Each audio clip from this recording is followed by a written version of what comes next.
नमस्कार। आपका अखबार के इस अंक में आपका स्वागत है। मैं हूं प्रदीप सिंह। पश्चिम बंगाल के मालदा जिले में जो घटना बीडीओ ऑफिस को घेरने की जो घटना हुई 1 अप्रैल 2026, वहां पर 7 जुडिशियल ऑफिसर्स थे जो सुप्रीम कोर्ट के निर्देश पर एसआईआर का काम कर रहे थे। जो लॉजिकल डिस्क्रिपेंसीज थी उनको निपटाने का काम कर रहे थे। उनको घेर लिया और 13 घंटे तक उनका घेराव रहा, पथराव होता रहा और भीड़ पूरी तरह से हिंसा पर उतारू थी। सुप्रीम कोर्ट के निर्देश पर चुनाव आयोग ने इसकी जांच एनआईए को, नेशनल इन्वेस्टिगेटिंग एजेंसी को सौंपी। 72 घंटे में इस एजेंसी ने जो रिपोर्ट दी है वो बड़ी विस्फोटक है। अपने आप में आज़ादी के बाद किसी प्रदेश में इस तरह की घटना नहीं हुई होगी और जिस तरह की रिपोर्ट रखी गई है सुप्रीम कोर्ट में, ज़रा आप उसके कुछ बिंदु देखिए। पहली बात, एनआईए ने कहा कि ये स्वतः स्फूर्त घटना नहीं थी, ये सुनियोजित थी, पहले से तैयारी हुई और तैयारी करके लोगों को बुलाया गया, लाउड स्पीकर से घोषणा करके लोगों को पहुंचने के लिए कहा गया और ई रिक्शा से वहां पहुंचाया गया। कोलकाता पुलिस ने अब तक 12 एफआईआर लॉन्च की है, जिसमें 432 लोगों की पहचान की गई है। इसमें 24 लोगों की पहचान की गई है, उनमें से 5 जो है वो उनकी आपराधिक पृष्ठभूमि है।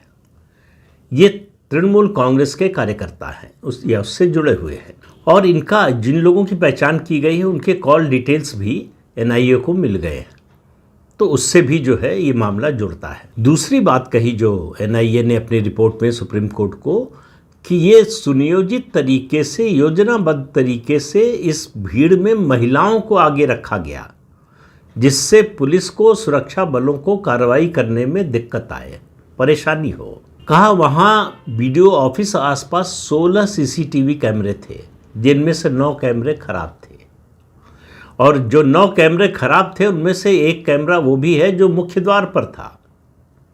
अब आप समझिए कि ये कैमरे खराब थे या खराब किए गए, ये तो बाद में जांच में पता चलेगा, लेकिन खराब थे कैमरे, ये सामने आ गया। तो इतने कैमरे खराब होने के बावजूद जो कुछ फुटेज सामने आया है, प्रमाण आया है, वो अपने आप में काफ़ी चौंकाने वाला है। एक महिला न्यायिक अधिकारी को सड़क जाम करके 8 घंटे तक रोका गया। जो न्यायिक अधिकारी थे वो जब उनको निकाला गया, निकले वहाँ से, तो उसके बाद उनकी गाड़ियों पर पथराव हुआ, डंडे बरसाए गए। ये सब कुछ हुआ पश्चिम बंगाल की पुलिस की मौजूदगी में। ये मौजूदगी की बात जो है ये एनआईए ने अपनी रिपोर्ट में नहीं कही है, लेकिन उससे बड़ी विस्फोटक बात जो मेरी नज़र में है वो सॉलिसिटर जनरल तुषार मेहता ने जो कही है। देखिए, भारत सरकार के 2 लीगल ऑफिसर होते हैं, एक अटॉर्नी जनरल सबसे बड़ा होता है, उसके बाद सॉलिसिटर जनरल। ये दोनों जो बात बोलते हैं अदालत में उसको सरकार की बात माना जाता है। सॉलिसिटर जनरल ने सुप्रीम कोर्ट में कहा कि पश्चिम बंगाल में जनतंत्र खतरे में है। अब आप समझिए कि इससे बड़ी बात और क्या कही जा सकती है। यानी भारत सरकार सुप्रीम कोर्ट में यह कह रही है कि पश्चिम बंगाल में जनतंत्र खतरे में है। इसके अलावा इलेक्शन कमीशन के वकील ने एक वीडियो दिखाया सुप्रीम कोर्ट को, जिसमें ममता बनर्जी और उनके साथी नेता लोगों से ये कह रहे हैं कि ये सुप्रीम कोर्ट के निर्देश पर जो केंद्रीय सुरक्षा बल भेजे गए हैं ये तुमको पीटेंगे। सुप्रीम कोर्ट ने आश्चर्य जारी किया, लेकिन एक वाक्य का जो है वो निर्देश जारी किया, पश्चिम बंगाल में केंद्रीय बलों की तैनाती बनी रहेगी, यानी वो हटाए नहीं जाएंगे। चीफ जस्टिस जो कलकत्ता हाई कोर्ट के हैं, उन्होंने सुप्रीम कोर्ट को रिपोर्ट जो अपनी भेजी है उसमें कहा है कि जो न्यायिक अधिकारी काम कर रहे थे 60,06,000 मामलों के निपटारे का, मतदाताओं के नाम के निपटारे का, उनमें से 59,15,000 मामलों का वो निपटारा कर चुके हैं और आज शाम तक सारे मामले निपट जाएंगे।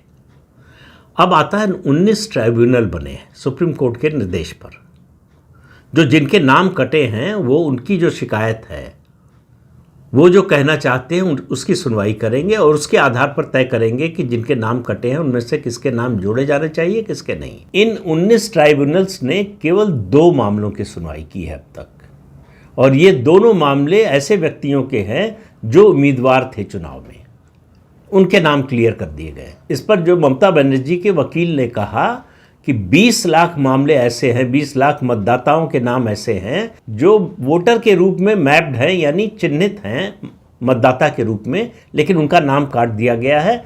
तो अब समय कम है, इसलिए सुप्रीम कोर्ट अलाउ कर दे उन 20 लाख लोगों को मतदाता सूची में उनका नाम शामिल करने के लिए। सुप्रीम कोर्ट ने मना कर दिया, लेकिन उसके साथ जो टिप्पणी की चीफ जस्टिस ने, उस पर ध्यान दीजिए। उन्होंने कहा हमें कोई जल्दी नहीं है। अब आप इस बात को समझिए कि जिन मतदाताओं के नाम कट गए हैं उनको अगर नए सिरे से मतदाता बनना है तो उसके लिए जो अंतिम तारीख थी, 2 चरणों में चुनाव हो रहा है पश्चिम बंगाल में। पहले चरण में 152 सीटों पर चुनाव होगा।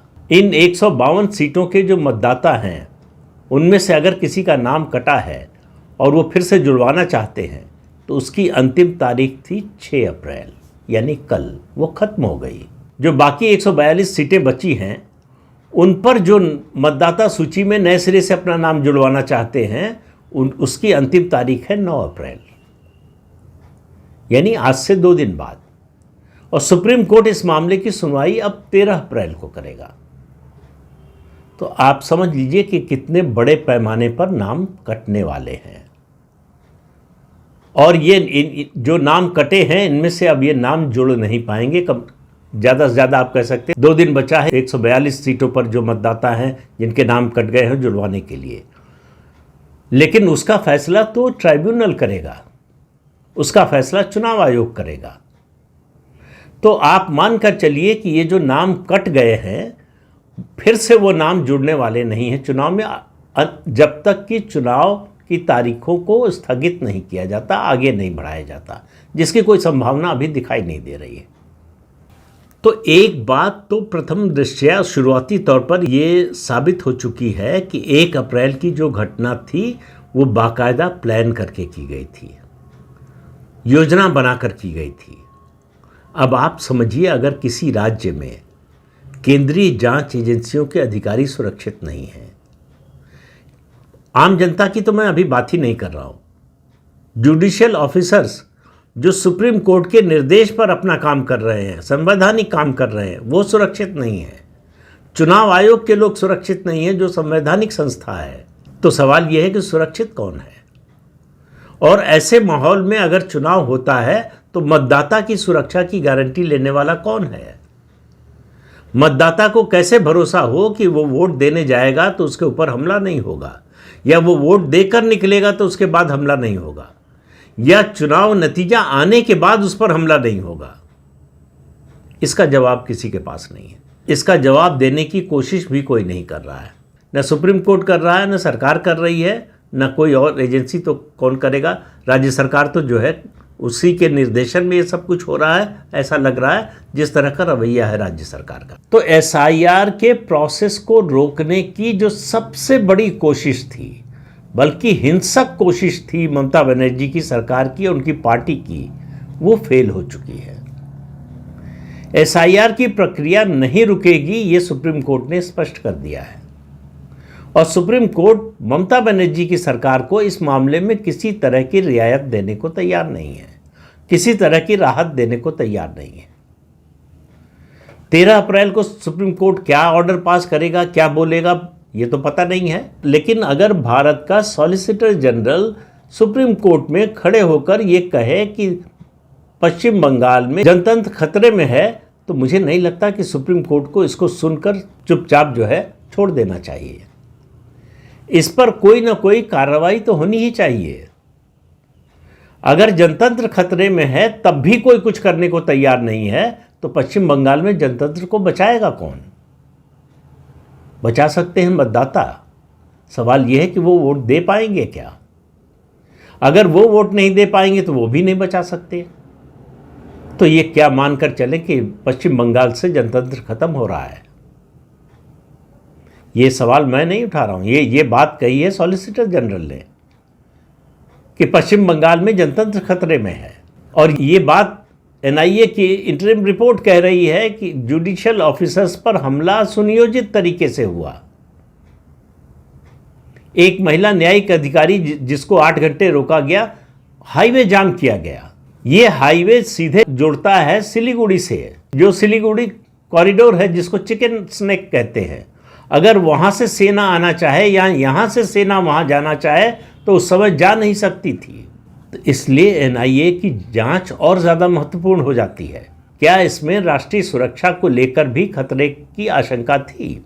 ममता बनर्जी को कोई अफसोस नहीं है। अभी तक उन्होंने इस बात पर कोई अफसोस जाहिर नहीं किया है कि जुडिशियल ऑफिसर्स के साथ ऐसा हुआ, वो ठीक नहीं हुआ।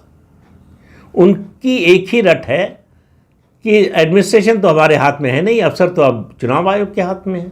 चुनाव आयोग के हाथ में, मैंने पहले भी कहा था, फिर कह रहा हूँ, केवल अधिकारियों का ट्रांसफ़र पोस्टिंग है।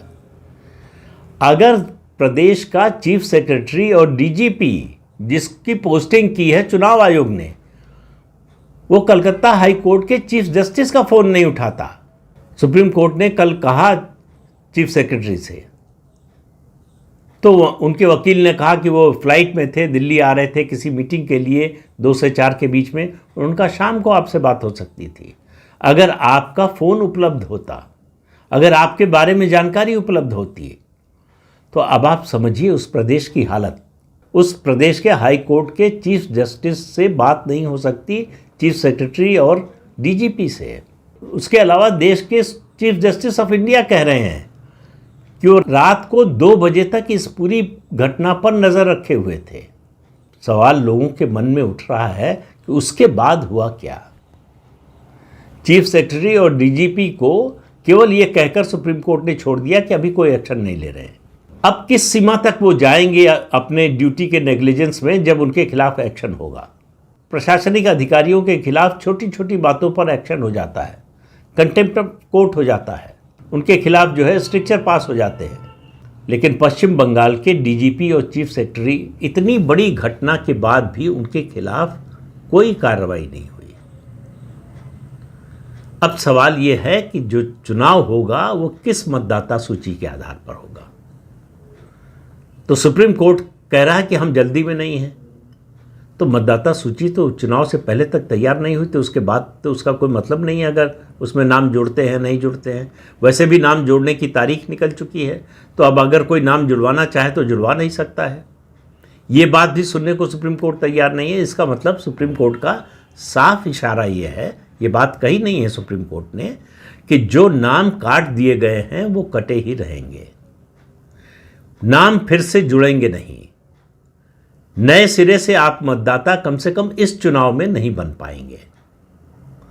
ये अगर आप एक दृष्टि से देखिए तो बहुत अच्छी खबर है कि ये जो संदिग्ध नाम हटाए गए, अभी तक ये फिगर नहीं आई है कि न्यायिक अधिकारियों ने जो अपनी पड़ताल की, जो लॉजिकल डिस्क्रिपेंसीज का मामला था 60,06,000 लोगों का, मतदाताओं का, उसमें से कितने नाम क्लियर किए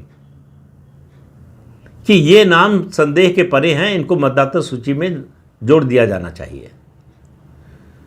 उसके लिए सप्लीमेंट्री सूची जो है चुनाव आयोग को जारी कर देना चाहिए। तो कुल मिलाकर पश्चिम बंगाल का चुनाव कई तरह के संदेह के घेरे में है। राज्य सरकार की जो भूमिका है वो दिखाई दे रही है, सत्तारूढ़ दल की भूमिका दिखाई दे रही है, प्रदेश के मुख्यमंत्री की भूमिका दिखाई दे रही है। केंद्रीय बल जो है, एक तरह से कहिए सीधे उनके हाथ में कानून व्यवस्था की जिम्मेदारी नहीं है, लेकिन कानून व्यवस्था अगर बची हुई है कुछ, तो केंद्रीय बलों की तैनाती के कारण बची हुई है। सवाल है कि क्या इस माहौल में चुनाव होना चाहिए? क्या ऐसे माहौल में निष्पक्ष और स्वतंत्र चुनाव हो सकते हैं? इस सवाल का जवाब पूरा देश जानना चाहता है। लेकिन एनआईए की जांच, अंतरिम जांच रिपोर्ट जो है, वो अपने आप में काफ़ी है पश्चिम बंगाल की सरकार के खिलाफ एक्शन के लिए, पश्चिम बंगाल के मुख्यमंत्री के खिलाफ एक्शन के लिए। लेकिन अभी तक जो संकेत मिल रहे हैं, लग नहीं रहा कि ऐसा कुछ होने जा रहा है। तो इस अंक में इतना ही। अगले अंक में फिर मिलेंगे किसी नए मुद्दे के साथ। तब तक के लिए अनुमति दीजिए। आपसे अनुरोध है कि चैनल देखिए, शेयर कीजिए, लाइक कीजिए और सब्सक्राइब जरूर कीजिए। नमस्कार।